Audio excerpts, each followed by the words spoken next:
Dokumen segini, minta serahin. Dia bohong itu. Rasman berteriak-teriak, bukti Hotman ditolak. Dia nggak ngerti.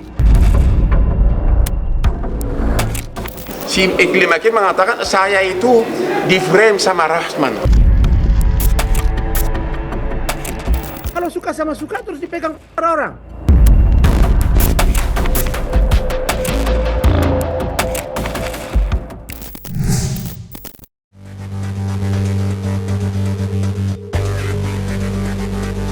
Sidang lanjutan atas dugaan pencemaran nama baik yang dilaporkan Hotman dengan terdakwa Rasman tidak hanya panas pada saat persidangan, tetapi juga setelahnya.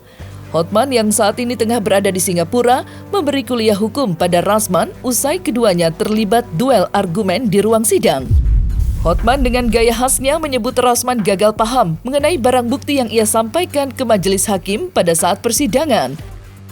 Rasman dengan PD-nya menyebut barang bukti dari Hotman ditolak majelis hakim dan tudingannya terhadap Hotman yang diduga telah melakukan tindak asusila terhadap Iklim Hakim benar adanya.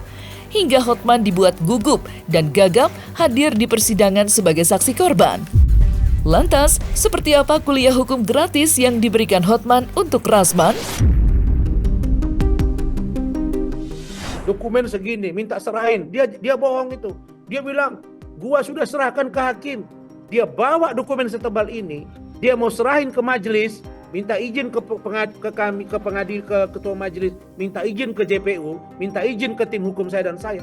Kita tolak, ditolak itu dokumen. Rasman berteriak-teriak, bukti Hotman ditolak. Dia nggak ngerti. Dalam perkara pidana, memang bukti itu yang mengajukan adalah JPU. Tapi saksi pelapor mungkin ada informasi tambahan yang relevan.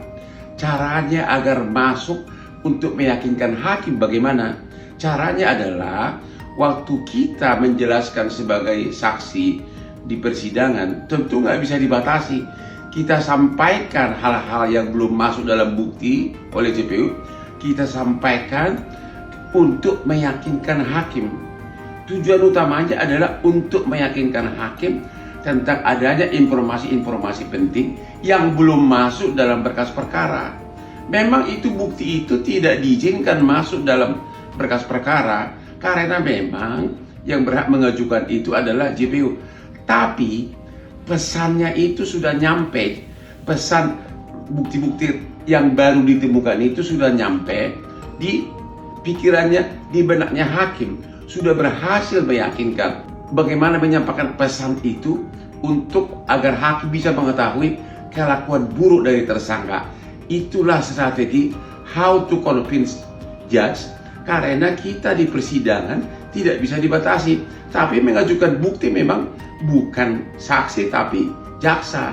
Jadi bukannya bukti ditolak, tapi saya pakai siasatin hal-hal yang belum masuk saya bukti, hal-hal yang belum masuk jadi bukti oleh JPU, saya bawa seolah-olah saya terangkan isinya di persidangan. Yang penting hakim mengerti, karena salah satu alasan untuk menyatakan terdakwa bersalah adalah keyakinan hakim. Dia dengan saya bersidang, saya hajar dengan pertanyaan-pertanyaan, dia kelagapan. Ternyata dia bilang di luar, gua itu bawa infus. Bayangin, begitu dia mencoba menunjukkan bahwa dia powerful, sehat di depan seorang Rasman. Yang dia bilang Rasman ini orang kampung, tapi orang kampunglah yang sesungguhnya petarung dimanapun. Kalau dia mampu berjuang dengan orang lain, bersaing dengan orang lain, maka tidak tertutup kemungkinan dia menjadi orang terbaik. Si Iklim Hakim mengatakan saya itu di frame sama Rasman. Saya tidak pernah mengatakan ada pelecehan. Itu semua kata-kata dari Rasman. Dia katanya diteleponin terus, akhirnya datang dijanjikan pekerjaan, ternyata memang dibujuk dia di frame membuat kata-kata tuduhan ini. Ya, karena si Rasman itu dendam sama saya. Kalau suka sama suka terus dipegang orang. Makanya ketika ditanya oleh tim hukum saya, kalau Anda bilang suka sama suka hubungan dengan Iklim Hakim, apakah Iklim Hakim ikut merasakan kenikmatan ketika Anda berhubungan dengan seorang Iklim Hakim? Oh, dia bilang jangan tanya gua, tanya sama Iklim Hakim. Lah, kita kan mau tanya. Kalau memang dia melakukan pelecehan seksual terhadap Iklim Hakim, Kalau dia mengatakan suka sama suka, artinya iklim hakim harus mengakui bahwa dia menikmati hubungan itu. Itu yang akan kami cross check. Jadi Hotman itu kemarin menjawab pertanyaan itu, dia sudah kewalahan. Kan tuduhannya kan ada pelecehan berupa chatting di bulan sekitar tanggal 20 Februari. Ya. Ternyata sesudah 20 Februari puluhan kali saya sama istri kami itu dia bikin TikTok berdansa-dansa, ini dia foto-fotonya nih. Kemudian juga bahkan 28 Februari dia sakit, kantor saya yang obatin.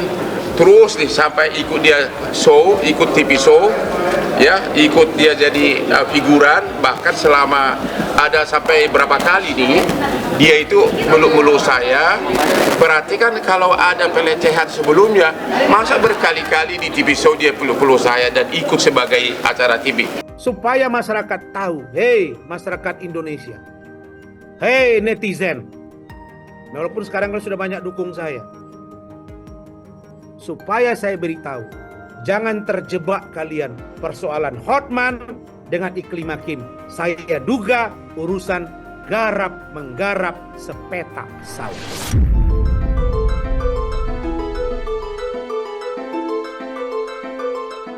Sementara itu, mantan kuasa hukum Rasman, Firdaus Oiwobo, mendadak mengundurkan diri dari tim penasehat hukum Rasman dan menyatakan tidak mau terlibat dalam perseteruan panas yang terjadi antara Hotman dan Rasman.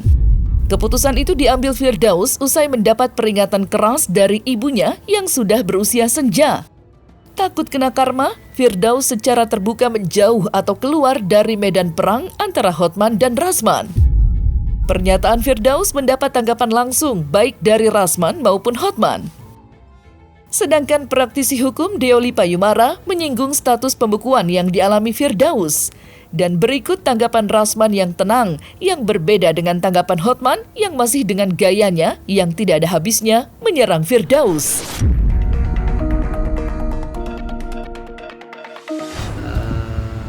Ini nyokap gua kan udah ketiga kalinya memberi peringatan ya, warning ya. Udah ketiga kalinya nyokap gue tuh memberi peringatan atau warning bahwa gue itu harus segera keluar dari zona ini, dari zona perseteruan antara Bang Rasman Arif Nasution dengan Bang Hotman kan gitu. Keluar artinya nyokap gue ini kan mau pergi haji ya, nanti beliau udah beberapa kali ke Mekah dan ini mungkin haji yang terakhirnya di umurnya yang 76 tahun. Jadi beliau itu minta selama dia proses persiapan pergi haji ini pikirannya biar tenang gitu. Jadi karena permintaan beliau udah berkali-kali ya gue mau gak mau mundur lah, tapi karena menghargai ibu gue gitu. Karena kalau ibu udah berbicara berapa kali kan gue takutnya kualat gitu. Mama nih malu kata dia. Mama nih malu gitu, kamu ribut terus, kamu muslim bukan katanya. Puasa itu yang tenang katanya. Kan itu video lama mak, gue bilang gitu. Video lama, tapi tetap aja muka kamu terus yang muncul nih. Mama mau nyari ceramah, muka kamu lagi. Udah kamu kulindo dulu ya. Akhirnya gue putusan ya udahlah. Gue mundur dari Bang Rasman gitu. Gue minta maaf juga sama Bang Rasman kemarin.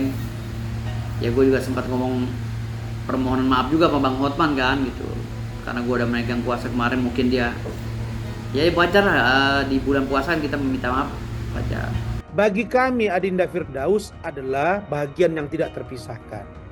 Tetapi karena permintaan dari ibunya, karena dia bilang, Bang, ini dia bahasa Jakarta, gue ini cuma satu jimat, itulah ibu. Adinda Firdaus mengundurkan diri, itu adalah hal yang sudah dikoordinasikan ke saya dan kami mendoakan Adinda Firdaus sehat walafiat dan dia bagian dari saya yang tidak akan terpisahkan. Saya kira itu, jadi itu tidak usah digoreng-goreng karena sesungguhnya Adinda Firdaus dia konsentrasi dan memang saya sudah minta tolong untuk Adinda tidak lagi fokus di persidangan saya, tetapi memang saya minta tolong dia ditugasi untuk melakukan counter opini atau counter public opini yang ditimbulkan oleh sebagian orang. Hanya ada dua di dunia ini yang saya katakan kepada kalian semua, yang saya anggap sombong, angkuh, dan harus dihadapi.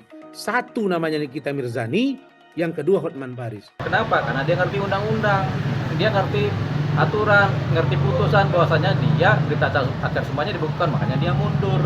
Kalau dia nggak mundur, dia tetap jadi pun nggak bisa juga, makanya mundur lebih baik. Artinya dia menyadari bahwasanya dia sudah melakukan kesalahan terdahulu dalam tindakan dia terdahulu. Tapi dia lebih lebih menyadari lah. Dia sudah introspeksi kan, dia introspeksi dirinya bahwasanya ya gue udah salah, dia minta maaf sama Mahkamah Agung, minta maaf sama Ketua Pengadilan, udah benar deh.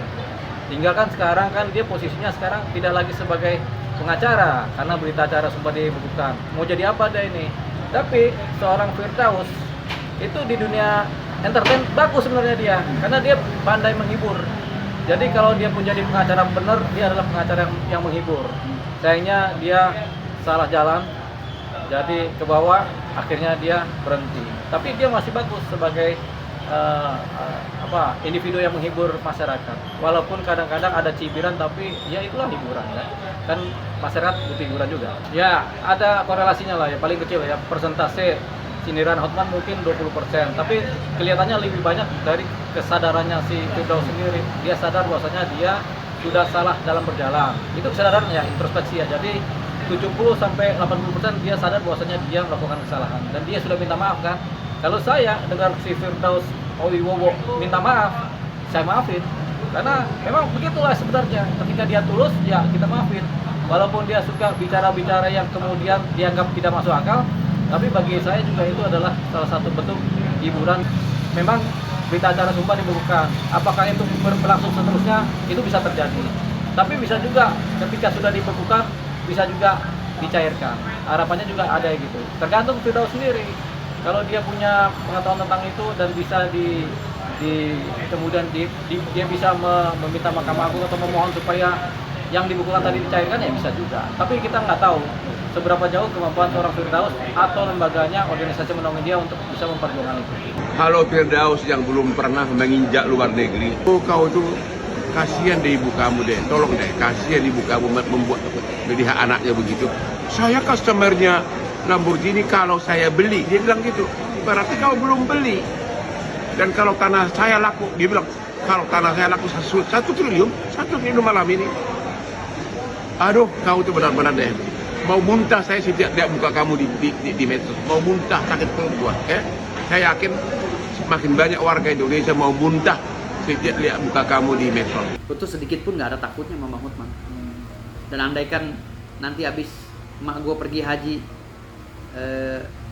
gue dapat kuasa lagi untuk melawan Bang Hotman, gue lawan lagi. Lebih parah dari ini lawannya ntar.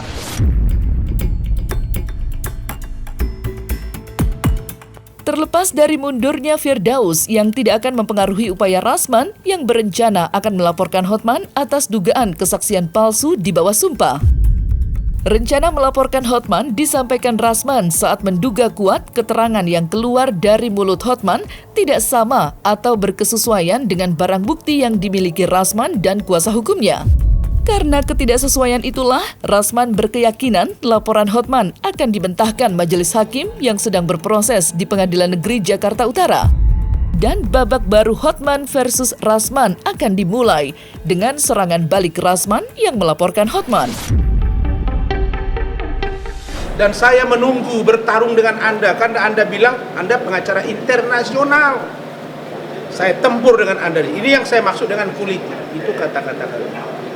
Nah, barangkali poin penting bahwa satu, kami akan melaporkan dia ke pihak yang berwajib karena memberi keterangan palsu. Ya Rahmat ya. Nanti kita akan sikapi. Karena banyak keterangan dia yang tidak sesuai dengan apa yang disampaikan sendiri. Jadi, Hotman, saya katakan, kalau kau tidak bisa membuktikan apa yang kau tuduhkan ke saya, maka siap-siap kau untuk kami kejar. Tanpa saya minta, Iklim Hakim itu kirim foto seksi dia dari Bali. Ini dia nih, ya, tanggal 21 Maret. Ya. Dia kirim foto seksi dia yang nyaris hanya pakai BH. Ini saya tidak minta. Ya. Jadi kalau ada pelecehan di awal Februari, bagaimana bisa Begitu banyak kami syuting TV sama-sama, dia peluk-peluk saya. Dia mengatakan mencium Hotman Paris, mencium Iklim Hakim, memeluk Iklim Hakim. Ya, dia tidak mengaku mencium bibirnya ya, begitu ya. Tapi katanya dia memeluk minggu lalu. Kalau tadi katanya cuma begini aja untuk memanas-manasi saya. Jadi bagi saya sidang hari ini membuktikan bahwa saya menyebut dan tim hukum saya ada perbuatan itu. Apa itu? Perbuatan tindakan asusila yang patut diduga pelecehan terhadap Iklim Hakim. Nah, yang akan kami tunggu nanti ketika dengan Iklim Hakim. Iklim Hakim, data ada di saya.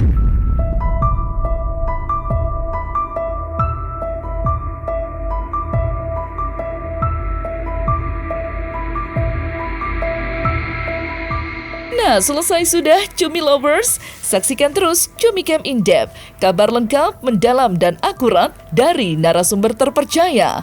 Dan jangan lupa untuk like, subscribe, dan juga share channel YouTube Cumi Cumi.